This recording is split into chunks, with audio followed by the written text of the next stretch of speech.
Armin is no joke. Armin versus Ilya is an interesting matchup. I do not think the UFC will make Armin versus Ilya because I think they love Ilya as a champion. He's a great champion, and I don't think they really want Armin to become champion. He has a legitimate chance at beating Ilya. I can't believe I said it. I think Ilya might knock him out, but if anyone has a chance of beating Armin at Ilya at 155, it's Armin, the Turkey Mound. So here's what's happening right now. Sean O'Malley, the American Phantom-weight champion, is absolutely going off on the UFC for what he's calling completely bogus business practices. And look, when you listen to what this guy is laying out, you start questioning what's really happening backstage. O'Malley has made it totally obvious that he's pushing for a title fight to go down in early 2026, which sounds pretty reasonable for someone at his caliber, doesn't it? But this is where things get absolutely insane. The UFC is flat out blocking this specific title fight from happening. And based on what O'Malley is saying, it has nothing to do with scheduling conflicts or typical logistical problems or any of that standard business. The real reason they're pumping the brakes, they're supposedly scared out of their minds about what might actually go down when the fight happens.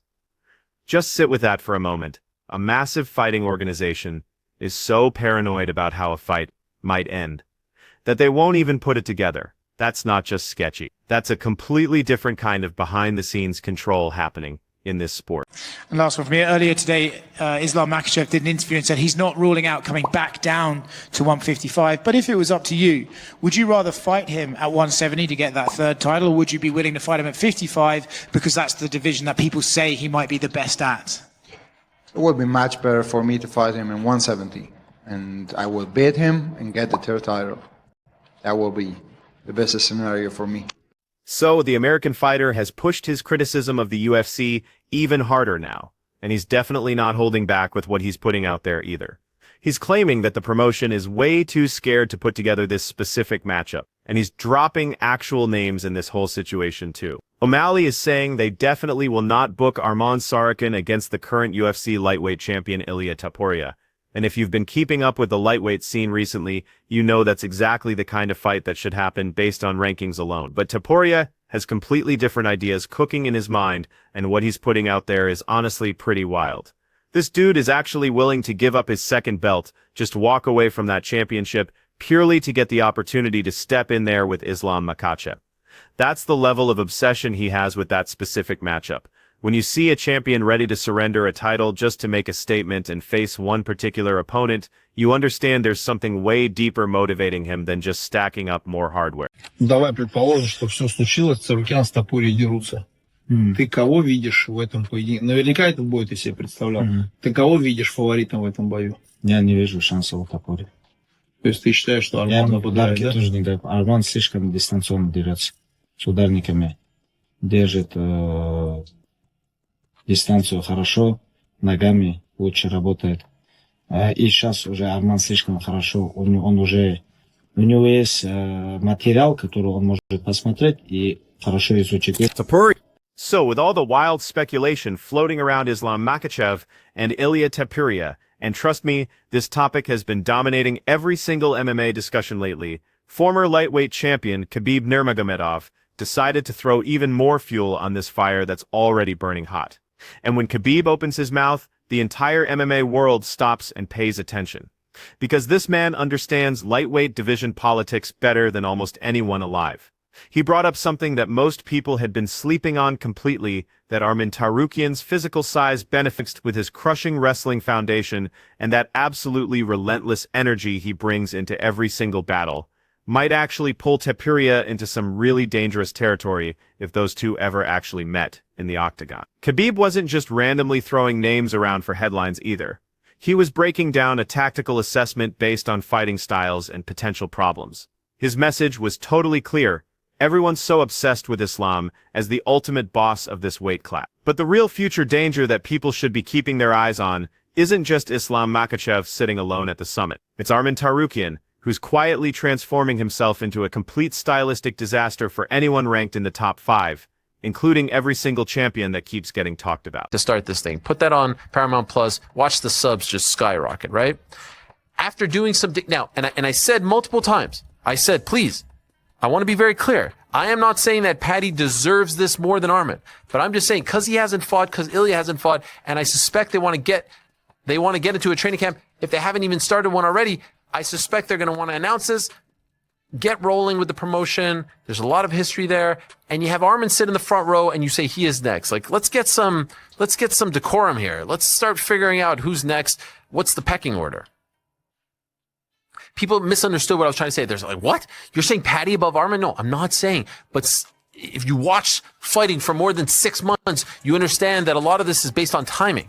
This fighter, who also happened to be a former featherweight champion with legitimate accomplishments in that weight class, grabbed the lightweight belt earlier this year after absolutely destroying Charles Oliveira in what turned out to be a completely jaw-dropping performance that had people literally screaming in their living rooms. At the same time, over on the other side of things, Turekian has been methodically working his way up those rankings without all the flashy interviews or internet beef, just grinding through opponents and collecting wins, and right now, he's officially sitting as the UFC's #1 ranked contender in the lightweight division, which is a massive achievement when you consider how absolutely loaded that weight class is at this moment. The Armenian fighter kept building real serious heat in his most recent fight by finishing Dan Hooker with an arm triangle choke submission in round 2, and that performance wasn't just another victory, that was him sending a message. Hooker's definitely not some easy fight. He's a proven veteran who shared the cage with absolute killers, and Turekian made it look almost effortless. Right now, combat sports journalist Ariel Helwani, who's definitely one of the most trusted voices covering MMA today, is stating directly that it's absolutely time for Paddy Pimblett to step up and face Arman Turekian. That's the matchup Helwani thinks makes perfect sense right now for both fighters' trajectories and for where this division needs to go next. The #1 fight in the lightweight division. And dare I say, it's close. It's close to as big as Paddy versus Ilya, given how popular Armin is getting in that part of the world and just how good he looked in this fight. And so I say, if we're not doing it on January 24th, and it sounds at least as of now that we're not, Armin just fought, no? Yes, it was the plan. It was the right move when Armin just fought. It was the plan, the right move when Armin was out, when we didn't know how this fight was going to go. Tsarukyan has just walked out of that octagon, leaving his signature all over another performance, and you can actually feel the energy shifting throughout the entire weight class. He's got the physical advantages over most guys fighting at lightweight, the type of wrestling that can completely shut down almost any opponent, and that constant forward pressure style that just breaks people down minute by minute until they completely fold. He's not just another contender floating around in the background, hoping someone notices him eventually, not at this stage anymore. He's a genuine, serious threat now, someone who could realistically compete for that title and belong in there completely. But hold up though, because this whole situation keeps developing and getting wilder every single day. Paddy the Baddy Pimblett is still out there grabbing headlines, running his mouth on social platforms, talking that trash, and trying to pull all that spotlight toward himself like he's always been known to do. And honestly, a fight between Arman Tsarukyan and Paddy Pimblett would be absolutely explosive, the type of clash that promotes itself based purely on what happens when those styles and attitudes crash into each other. This fight isn't happening in January, and then let's say March at the earliest, right? Because it's not going to happen in Sydney. We suspect Volko will be on that card. Then the winner of that fight is not fighting until like, I don't know, October? Or we're talking about another year out for Armin? I understand that from the Armin Tsarukyan perspective, but if we're touching all the chess pieces, right? If we're accounting for every piece on the board, I think you only get one shot with Paddy and Ilya. And realistically, Ilia Topuria might actually be the next fighter lined up to face Paddy Pimblett, which is precisely the type of clash that fans literally will not stop obsessing over on social media, in comment sections, on every MMA podcast, basically everywhere you look. This lightweight scene is absolutely scorching hot right now, like genuinely on fire with potential matchups and developing narratives, and every single bout that goes down has massive implications for the bigger picture. The entire championship landscape, those rankings, who gets that next opportunity, all of it could get turned completely inside out with just one more huge victory from any of these contenders. That's exactly what makes this current moment in the lightweight division so absolutely captivating. There's no obvious roadmap, no guaranteed next move, just a collection of absolute killers all scrapping to demonstrate they belong at the very peak of this sport. Now, Ian Gary, take a breath. Ian Gary was very confident coming into this one. He felt like Belal Muhammad was a broken man leaving the octagon versus Jack Della Maddalena. He promised that he was going to smoke him, that he was going to break him, that he was going to knock him out. We need a number one contender. When you beat number one and you knock out number one in the fashion that I believe I'm going to do it in, there's nothing else. I'm next. But that's not what we saw. What we saw was a very close fight contested over 15 minutes where Belal Muhammad looked good. He had some success. He landed with the right hands. But he lost. He lost the fight clearly, but he did himself proud. So Belal should be proud of himself.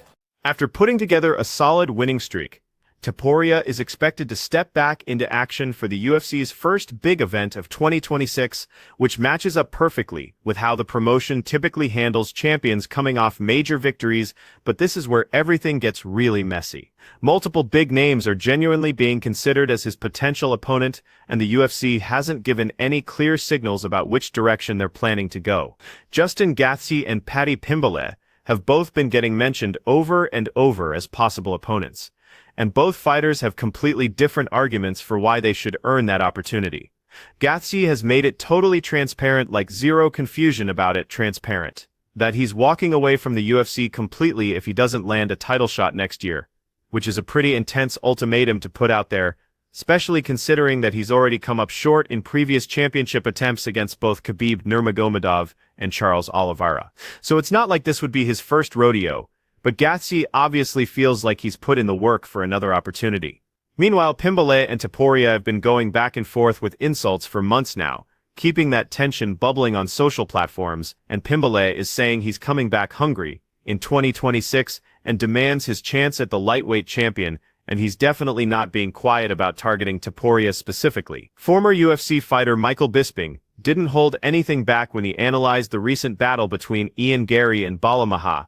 Immediately, he pointed out that this fight didn't live up to all the big talk that Gary had been putting out there throughout Fight Week leading up to the actual event. Gary walked into Fight Week with serious confidence, talking boldly about putting Balao to sleep and claiming he was definitely next in line for that title opportunity, no debate about it. But when they actually locked that cage door and started throwing hands, the situation shifted quickly, and the harsh reality of elite-level competition became obvious. But ultimately, it was Ian Machado Gary that got the victory. He looked smooth. He stopped every single takedown. He's polarizing. He talks a lot of crap, okay? He does. And do you know what? I've grown to really like this guy because he backs it up in the octagon. He talks a lot of trash, okay, but he backs it up and he dances around the octagon. He's got beautiful footwork. He's got good power. He's got excellent striking. Takedown defense was perfect, and he gave Shavkat a good run as well. And then if you didn't see on the microphone doing the post-fight interview, he cut an incredible promo for why he should be next to face Islam Makhachev. Yeah, Ian Gary managed to get his hand raised when everything was finished and those scorecards got read out loud. But Michael Bisping made sure to mention that Belal Muhammad was actually the biggest shock of the evening when it came to actual performance. Bisping definitely had some thoughts about Ian Gary's overall showing too. And honestly, who wouldn't get hyped watching that kind of back-and-forth war? Gary gave absolutely everything he had inside that cage. Completely emptied himself out. The fight was extremely tight, could have gone either way on those scorecards, but when everything was said and done, he found a way to secure the victory and keep that perfect record alive. He defended every single takedown that Belal attempted, which is definitely not simple work considering Belal's grappling background, and he controlled that octagon like he was born to be in there, managing range and setting the tempo throughout. His striking connected with real bad intentions behind it. You could feel the power and accuracy in every sequence he put together. Sure, he runs his mouth plenty. Some fans absolutely eat up that confidence, and others find it completely annoying. But when it's time to actually step up and prove all those statements, he shows up under those bright lights. That wasn't some lucky break or random outcome. That was legitimate skill and preparation coming through when everything was on the line. He earned his spot among the elite welterweight fighters, and he stays composed even when things get crazy and the heat gets turned up. Ian Gary isn't just social media hype and empty noise. He's legitimately talented, well-rounded across every part of mixed martial arts. And right now, the entire welterweight scene has to acknowledge him as a serious player, whether they like it or not. And I think Ian Gary should be next. And there's not many people that will be calling out Islam Makhachev because he's a terrible matchup for a lot of people. But Ian Gary's takedown defense tonight was phenomenal. Oh, and by the way, Ian Gary wasn't done with that. I spoke to him on the post-fight show, and he was, you know, his usual charismatic, cocky, charming self. We have history. Our countries have history in the game. The biggest rivalry in the sport. You're Khabib's protege. I'm McGregor's protege. If I said on the commentary on the broadcast that he's the cockiest bastard you'll ever meet, and he is. He is. But I love that. I hate boring fighters. Ian Gary, you might not like him, he might rub you up the wrong way, or you might love the guy. And that's the kind of emotion that... Michael Bisping didn't downplay Gary's achievements either, which means something coming from a former champion who understands exactly what it requires to make it to that level. He mentioned that Gary's not just running his mouth on social media for clicks, he's actively pushing himself into the welterweight championship conversation by facing top-ranked opponents and making sure that fans, other fighters, and UFC decision-makers all recognize what he's accomplishing. Gary's already defeated some really big names during his climb up those rankings, created legitimate excitement for whatever his next bout turns out to be, and made it totally obvious through everything he says and does that he sees himself competing with the sport's absolute best fighters, not chasing them from a distance. Is Justin Gaethje officially retired? I hope not. I sure hope not. Let's unpack what happened here. Gaethje's looking to get a world title fight. Doesn't matter if it's against Oliveira, doesn't matter if it's against Ilia Topuria. There's a fight coming up and Gaethje would like to take on the winner. Now, the big problem is there was a backup fighter for that fight, and that backup fighter was Paddy the Baddy. Why is that a problem? Well, because every time in UFC history, with one exception, the backup fighter has gotten a world title fight. At the same time, UFC analyst Chael Sonnen came right out and said that Justin Gaethje is absolutely furious with the UFC right now. And we're not talking about being slightly annoyed or mildly disappointed. No, he's genuinely heated, like seriously angry about where things stand for him. Gaethje wants straight answers from the UFC executives about why everything is unfolding the way it has been. He wants the situation to make logical sense from both a competitive and financial perspective. And more than anything else at this point, he just wants to get back in there and fight. Ideally for championship gold. That's what he believes he's earned after everything he's done in his career. After years of delivering amazing performances and stepping up to save UFC events with his willingness to take fights on practically no notice. Well, as a matter of fact, there was a fight that was already agreed to, which was Dan Hooker versus Arman Tsarukyan, and that fight was said, and I quote, obviously, a number one contenders match. Okay. That makes a lot of sense. I don't think that surprised anybody. Is that just didn't mean next. Somebody's going to fight Ilia Topuria, and then coming out the backside of that fight, whoever that somebody is will be determined between Tsarukyan and Hooker. So when you take Tsarukyan and Hooker off the board, and you're staring at the board, and you've got Justin Gaethje saying, hey, it's absolutely got to be me or bust. Chael Sonnen explained that Gaethje feels like the UFC keeps overlooking him repeatedly, while everyone around him gets those big opportunities, the title chances, the main event spots, all the promotional support and marketing push, and Gaethje just sits there waiting for his phone to ring with news that seems like it's never going to come. This man is a former interim champion, which means he's already worn UFC gold before, and he's one of the most thrilling fighters the UFC has ever put on their roster when it comes to pure excitement and creating unforgettable moments. And still, he's not getting those calls for these major opportunities. No surprise, he's completely livid right now. It's really easy to see where all that anger is building up from when you examine his track record and what he delivers to the table every single time he walks into that cage. Either you have Michael Morales versus Islam Makhachev, or you have Michael Morales versus Carlos Prates for the number one contender fight. But then I'm thinking about that, and I'm like, hold on, if Carlos Prates wins and Ian Gary beats Bilal Muhammad, how is that fair to Ian Gary because he just beat Carlos Prates? Welterweight is crazy, and not to mention Kamaru Usman and Shavkat Rakhmonov are just lurking in the wings. I don't know what you do. This division's stacked, bro. It's crazy. And not to mention, Islam just asked for a White House fight. You know, who do you put him against for a card that big, monumental? I don't know. I do not have the answer. To make the confusion surrounding the lightweight division even worse, former Australian UFC star Robert Whittaker, along with his podcast partner, didn't hold back when they talked about Islam Makhachev's future plans. They came right out and said that absolutely nobody in the MMA community actually has any idea what Islam Makhachev is planning to do next. With 2 championship belts around his waist at this moment, Trying to figure out who Islam battles next and at which weight class, that's like trying to solve a puzzle while riding a roller coaster and expecting everything to make perfect sense. There are simply way too many moving pieces and options floating around to make any prediction with real confidence. The uncertainty is absolutely driving fans and experts insane because everyone desperately wants to know what the pound-for-pound champion's next step is going to be. He did like mistake when he was supposed to fight with me. He injured. He not come to weigh in, but he's still number one in this division, and he has to fight for the title. What is maybe Arman, maybe Gaethje, but not Paddy for sure. Not Paddy. Islam Makhachev, however, didn't waste any time at all.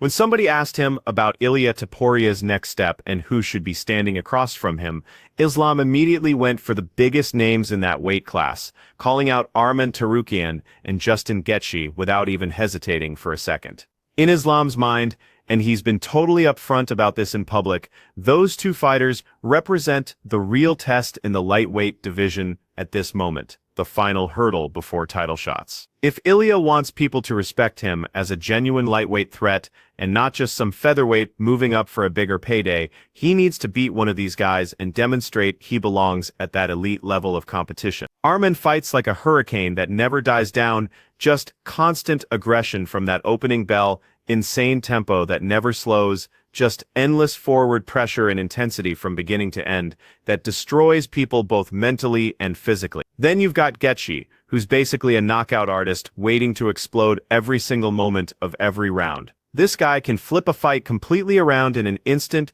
with one perfectly placed strike or combination. Islam's message is straightforward and honest. If you want to consider yourself elite at this weight, if you want to be talked about with the champions and top fighters, you need to eliminate one of these killers first. No easy roads, no friendly matchmaking, just pure competition against the absolute best.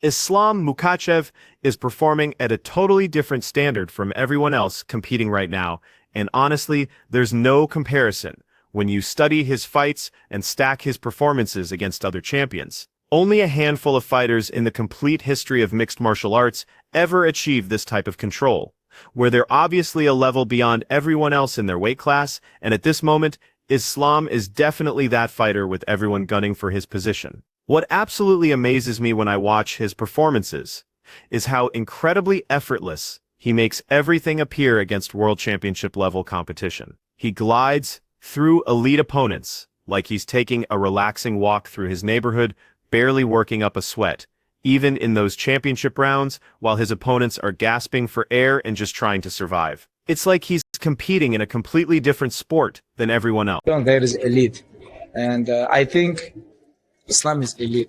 This is what I think. This is what I feel when I train with him long. But I know me and Islam, we have same goal, same strategy, same good grappling, wrestling, striking. We good everywhere because we was training together since 2000, more than 20 years we training together, And I know, and all people who training with Islam, they know how good Islam is. Watch him during training or look at any of those workout videos that surface from his gym or his fight camps, and that cold machine-like concentration just hits you right away. He flows like someone who's already perfected every aspect of mixed martial arts, but somehow he still puts in work and prepares like he's got something to prove, like he's still that hungry contender instead of the reigning champion. That blend of drive and focus is absolutely incredible, completely beyond what most champions bring once they capture that belt. Every single time he shows up for another fight, he appears more refined than his last performance.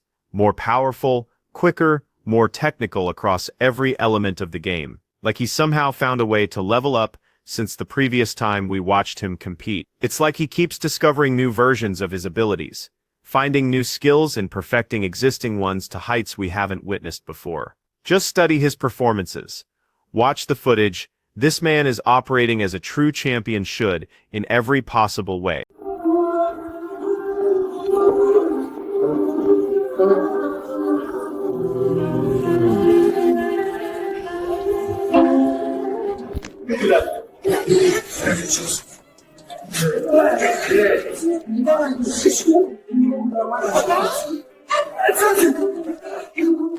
Examine his fight record carefully, and you'll understand what I'm talking about regarding his level of opposition. He's defeated former champions from different weight divisions, power punchers with serious knockout ability, elite wrestlers, and submission artists who dominated every other opponent they encountered. The most dangerous names you can find in current MMA, Islam holds victories over them. Most champions in fighting sports begin to level off. Eventually, once they've defended that belt several times, they hit their ceiling and then gradually decline or remain the same. But Islam just keeps improving somehow, getting better in areas you wouldn't think he needed work on. His timing is becoming sharper and more deadly with each appearance. His striking is developing real power and showing genuine knockout danger now, and once he establishes position on someone during grappling sequences, you can literally feel that crushing pressure even watching from home on your couch. Everyone else in that division is working overtime and scrambling just to stay competitive with the standard he's established.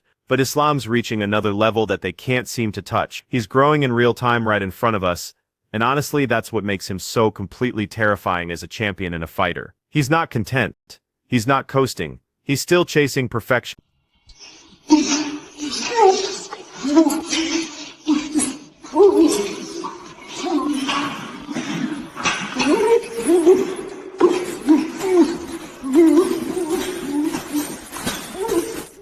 Nobody in the MMA world is really wondering who can beat Islam Makhachev these days. That question seems almost pointless at this stage, considering how dominant he's looked. The actual question that people are discussing now, the one that's genuinely fascinating to consider, is how much more can this guy possibly improve?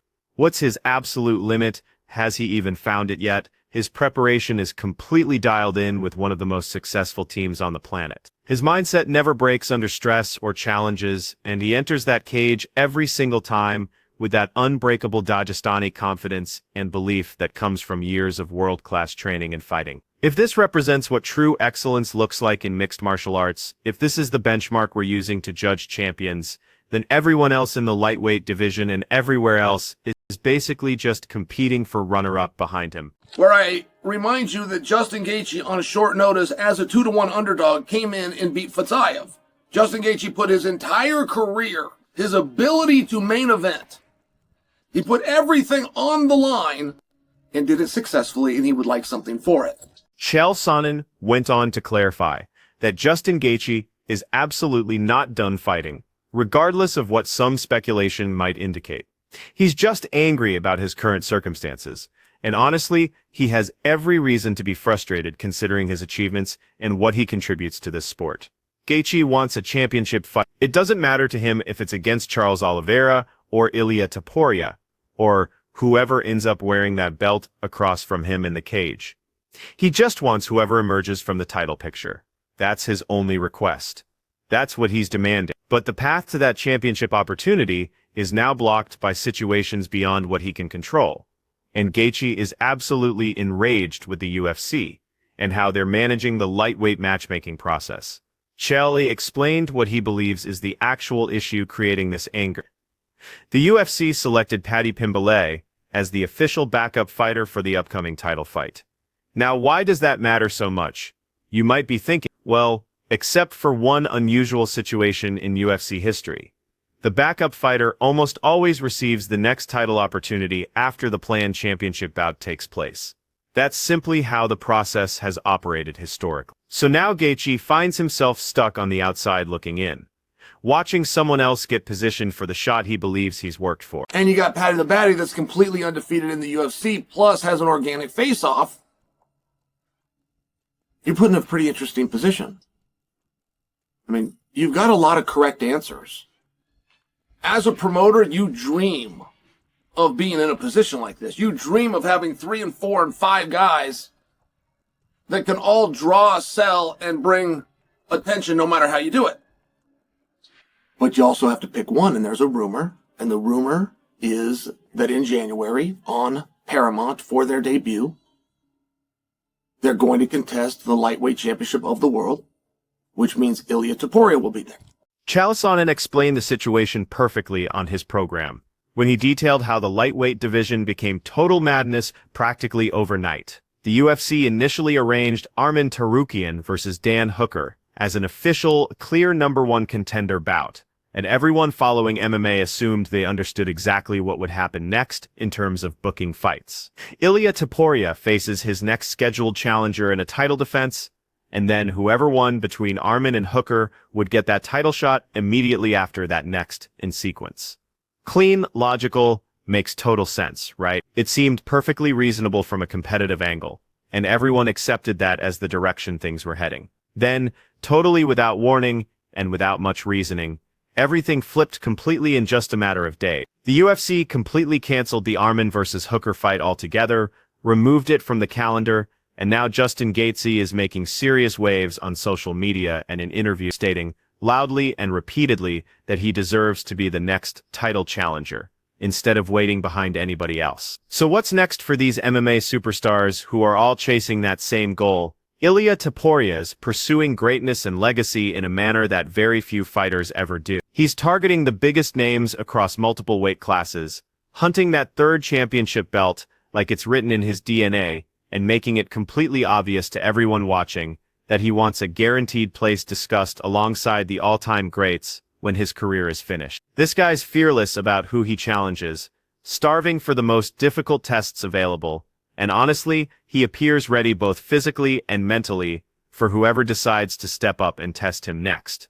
Arman Tsarukyan just keeps moving up those rankings as well. Battle after battle, victory after victory, he delivers endless pressure that exhausts people completely. He has incredible abilities across every aspect of MMA, and the type of non-stop competitive fire that makes him a serious nightmare for anyone in the lightweight division who has to deal with him. The massive question hanging over this entire weight class right now is straightforward: who actually makes the next move and rocks the entire MMA universe with a huge performance or shocking upset? So fight fans, what's your take on all this insanity? Can Topuria actually capture that third title in a third different weight class and cement his place as one of the greatest ever? Will Tsarukyan finally push through all the chaos and grab his shot at the championship gold that he's been grinding toward? Or does Islam Makhachev just continue demolishing everyone who thinks they can challenge him and show once again that he's the absolute king of this sport? Drop all your predictions and opinions down in the comments section. Smash that like button if you're excited for what's coming next in this division, and make sure you hit subscribe so you catch everything. There's plenty more news coming, detailed breakdowns of every potential fight and octagon drama headed your way over the next few weeks and months.